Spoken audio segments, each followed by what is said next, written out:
अब बात करेंगे दुनिया के सबसे बड़े मेले की, जिस पर सियासत भी पूरी तरह से अपरंपार नजर आ रही है। जी हां, प्रयागराज महाकुंभ में कांग्रेस के पूर्व अध्यक्ष और रायबरेली से सांसद राहुल गांधी और प्रियंका गांधी वाड्रा भी आस्था की डुबकी लगाएंगे। जी हां, ये खबरें सामने आ रही हैं। कांग्रेस के सेवा दल के शिविर में दोनों नेताओं का आगमन होगा। संगम में स्नान और साधु संतों से मुलाकात कर उनका आशीर्वाद भी राहुल गांधी और प्रियंका गांधी वाड्रा लेंगे। दोनों शीर्ष नेताओं के आगमन को लेकर जरूरी तैयारियां भी शुरू कर दी गई हैं।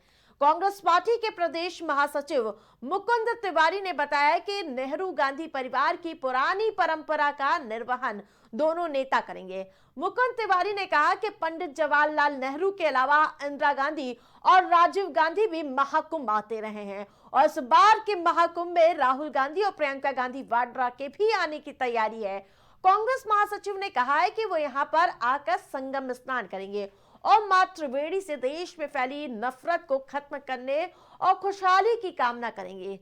और इस बीच इस पर सियासत भी देखने को मिल रही है। इस पर डिप्टी सीएम ब्रजेश पाठक ने प्रतिक्रिया दी है। उन्हें सीएम, आपको बता दें कि डिप्टी सीएम ब्रजेश पाठक ने प्रियंका गांधी और राहुल गांधी के कुंभ में आने पर कहा कि ये लोग सनातन को मानने वाले नहीं हैं, चुनाव के वक्त मुखौटा लगा लेते हैं। तो आपको बता दें कि इस पर तरह तरह की प्रतिक्रियाएं सामने आ रही है। साधु संत भी कई तरह के सवाल पूछते हुए नजर आ रहे हैं कि आखिरकार जब राम मंदिर का उद्घाटन हुआ था तो वहां क्यों नहीं गए थे। तमाम ऐसे इस पर सियासत रंग डालने का प्रयास किया जा रहा है, लेकिन कांग्रेस पार्टी कहती हुई नजर आ रही कि नहीं, जो हमारी परंपरा रही है, चाहे इंदिरा गांधी हो, राजीव गांधी हो या नेहरू हो, सभी आते थे कुंभ और उन्हीं के जो मार्गदर्शन है उसको आगे बढ़ाने का काम राहुल गांधी और प्रियंका गांधी कर रही हैं। क्योंकि मुकुंद तिवारी का इस पर बयान आया, उन्होंने कहा कि पंडित जवाहरलाल नेहरू के अलावा इंदिरा गांधी और राजीव गांधी भी महाकुंभ आते हैं। इस बार के महाकुंभ में राहुल गांधी और प्रियंका गांधी वाड्रा के भी आने की तैयारियां हैं, यानी कि उन्होंने पूरी तरह से ये सुनिश्चित कराया कि इस बार वो आने की तैयारी में है। और जिस पर अब कहीं ना कहीं चाहे साधु संत हो वो भी प्रतिक्रिया देते हुए नजर आ रहे हैं। क्योंकि इससे पहले जब सवाल पूछा गया विपक्षी दलों से, अखिलेश यादव से जब इस पर पूछा गया कि महाकुंभ को लेकर, तो उन्होंने कहा कि वहां वही जाते हैं जिन्होंने पाप किया हो। हाँ, लेकिन उसके बाद सियासत और अधिक पुरजोर और धार देती हुई नजर आई। और यही नहीं, जिस प्रकार से इस बार करोड़ों की तादाद में वहां पर लोग पहुंचने वाले हैं, जहां अभी तक 7 से 8 करोड़ लोगों ने आस्था की डुबकी लगा चुके हैं। और इस सब बीच जो आपको बता दें कि सीएम योगी भी पहुंचते हुए नजर आएंगे, आस्था की डुबकी लगाते हुए नजर आएंगे। लेकिन अभी भी सवाल यह है कि आखिरकार समाजवादी पार्टी के अध्यक्ष कब आएंगे, ऐसे तमाम सवाल उठते हुए नजर आ रहे हैं। और इन सब के बीच से बड़ी खबर ये सामने आ रही है कि प्रियंका गांधी और राहुल गांधी के संगम में जाने की संभावनाएं हैं।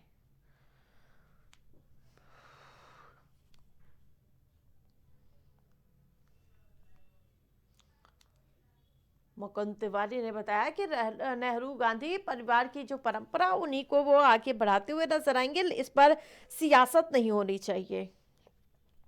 लेकिन जिसको लेकर अब ब्रजेश पाठक की प्रतिक्रिया सामने है, उन्होंने कहा कि वो जब चुनाव होता है तब उसको मद्देनजर उसका जो हिंदूवादी का मुखौटा ओढ़कर वो सामने आते हैं।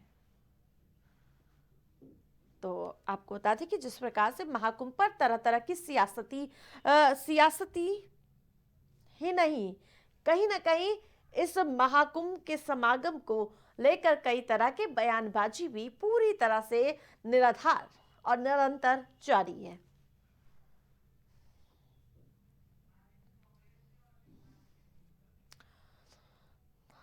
भारतीय जनता पार्टी से विकास हमारे साथ जुड़ चुके। विकास जी, बहुत बहुत स्वागत है आपका। और वहीं आदित्य प्रसाद त्रिपाठी कांग्रेस पार्टी से हमारे साथ जुड़ चुके हैं। सबसे पहले विकास पांडे जी आपके पास आऊंगी।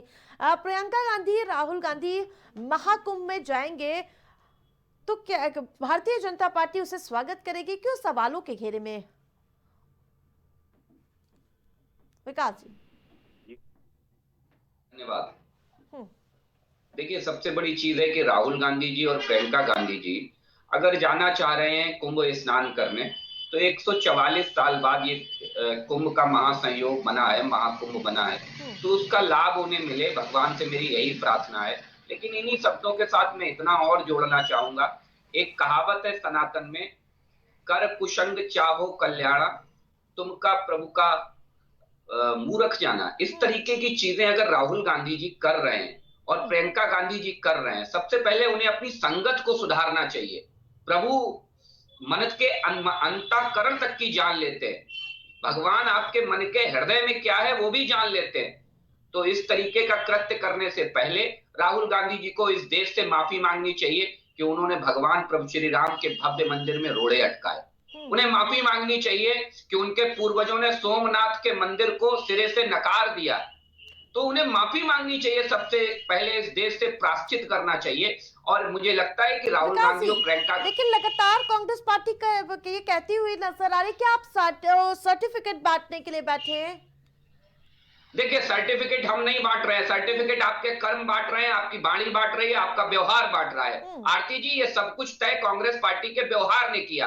और जो अभी आपने अपनी विश्लेषण में कहा कि कांग्रेस नेहरू गांधी की परंपरा को बढ़ाने की बात की जा रही है, तो नेहरू गांधी जी की परंपरा तो हम सब जानते हैं कि जब सोमनाथ मंदिर के भव्य इनॉग्रेशन की बात आई तो नेहरू जी ने क्या क्या नहीं कहा, क्या क्या नहीं कहा, तो ये सब जानते हैं। और ठीक वैसे ही आचरण आज की तथाकथित नेहरू गांधी कांग्रेस कर रही है कि राम मंदिर का जब मंदिर निर्माण की बात आई तो तमाम तरीके के प्रोपोगंडा सेट करने की बात की। तो सर्टिफिकेट तो वो तो भगवान को सर्टिफिकेट देने वाले हैं, कम से कम हम तो इंसानों को सर्टिफिकेट देने की बात अगर कांग्रेस पार्टी कहती है तो वो तो भगवानों को सर्टिफिकेट बांट रहे हैं। ठीक है, आदित्य जी से भी रिएक्शन ले लूं पहले।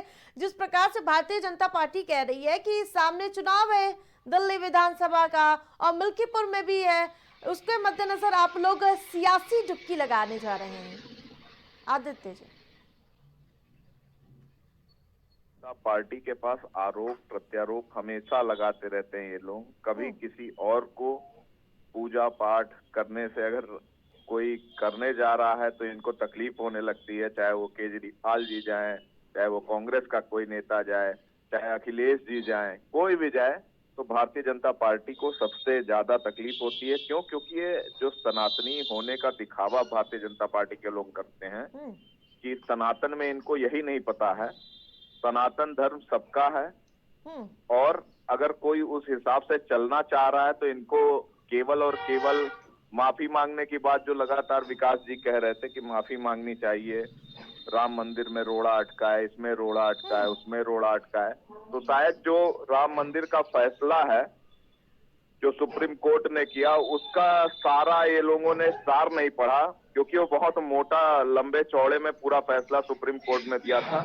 उसमें उन्होंने कहा था क्योंकि मंदिर में पूजा चालू थी इसलिए यह स्थान हिंदुओं को दिया जा रहा है। उसमें साफ ये व्यक्त है और ये भूल गए कि राम मंदिर का ताला ही राजीव गांधी जी ने खुलवाया था। तो इनको तो पता ही नहीं है, ये केवल और केवल प्रोपोगंडा फैलाकर कांग्रेस को बदनाम करने की, केवल अपने आप को सनातनी बताने की।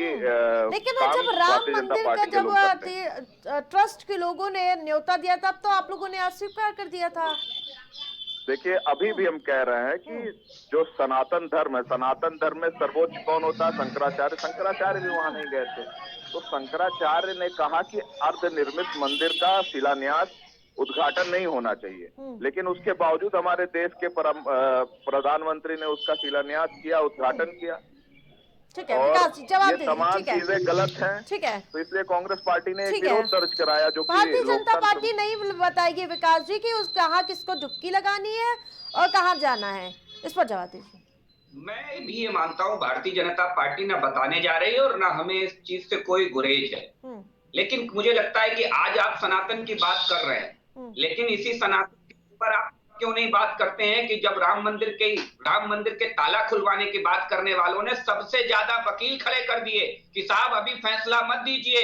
कपिल सिब्बल किस पार्टी के नेता थे? सैकड़ों वकील, दर्जनों वकीलों की फौज खड़ी कर दी कांग्रेस पार्टी ने, केवल इसलिए कि राम मंदिर ना बन सके। और आज आप सनातन कर रहे हैं क्योंकि ये देश आज जाग गया है, ये देश आज जाग चुका है। आरती जी, ये वही लोग हैं जो कहते थे कि मंदिर लड़के लड़कियां छेड़ने जाते हैं, एक पेड़ के नीचे झंडा लगा दो और कुछ पत्थर रख दो, बन गए भगवान, हो गई पूजा। ये कहने वाले लोग आज कम से कम सनातन को मान रहे हैं, वो इसलिए कि हमारे और आपके अंदर का सनातन जाग गया है। इन्हें डर है कि इनकी जमीन अब खिसक चुकी है और खत्म हो चुकी है। बिल्कुल विकास जी, एक और महत्वपूर्ण सवाल पूछना है कि क्योंकि अभी तक जब डिप्टी सीएम ब्रजेश पाठक कहते हुए नजर आ रहे थे कि अखिलेश यादव भी वहां जाए पाप धुलने आके, और अब प्रियंका गांधी और राहुल गांधी जा रहे, तो अब उसे धर्म के चश्मे से देखने लगे कि धर्म का मुखौटा ओढ़ लिया उन लोगों ने। देखिए, बिल्कुल ठीक कहा आपने।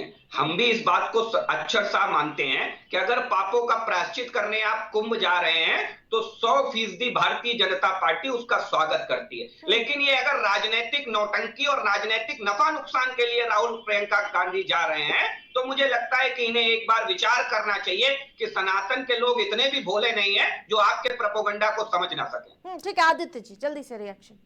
देखिए, सिंपल सी बात है। अभी साथी विकास पांडे जी ने कहा सनातन जाग चुका है। शायद इनको पता ही नहीं, सनातन कभी सोया ही नहीं था। सनातन हमेशा जागृत था। ये केवल और केवल बीजेपी का प्रोपोगंडा जाग चुका है और ये हमेशा राजनीति करते हैं धर्म की, जो देश के लिए गलत है।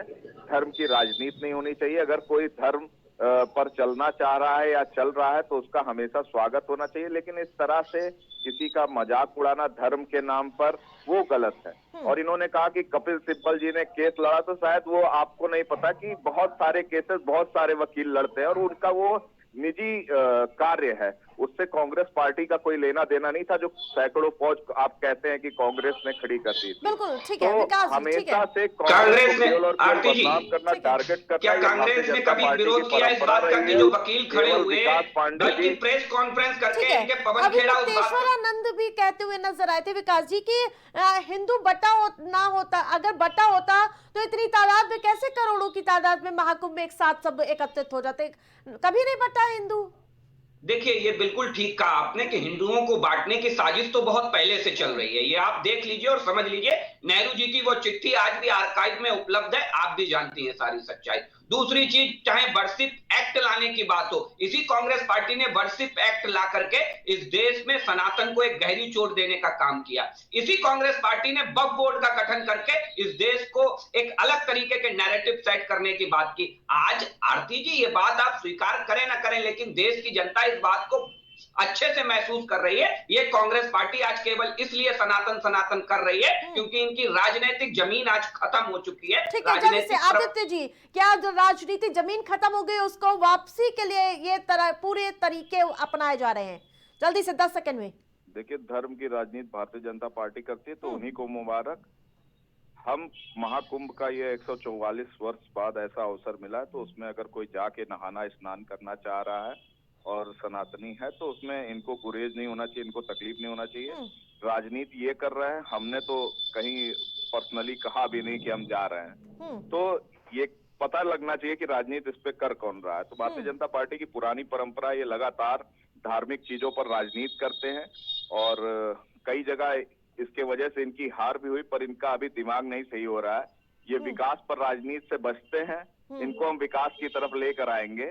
महाकुंभ में सबको जाना चाहिए और अगर कोई जा रहा है तो उसका स्वागत भी करना चाहिए। बिल्कुल, महाकुंभ सभी का है, सभी वहां जा सकते। ठीक है विकास जी, जल्दी से 10 सेकंड में लास्ट कमेंट।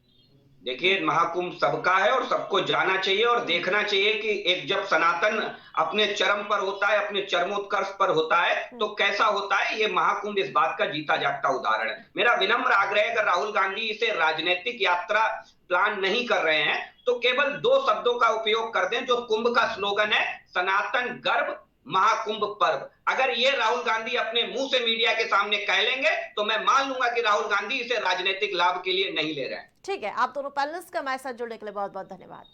लेकिन जिस प्रकार से लगातार महाकुंभ पर सियासत देखने को मिल रही है, कहीं आपको बता दें कि आस्था की डुबकी लगाने को सियासत देखने को नहीं, कोई इस पर कमियां निकालता हुआ नजर आ, तमाम ऐसे दाव पेच सभी दलों की ओर से गढ़ते हुए नजर आ रहे हैं।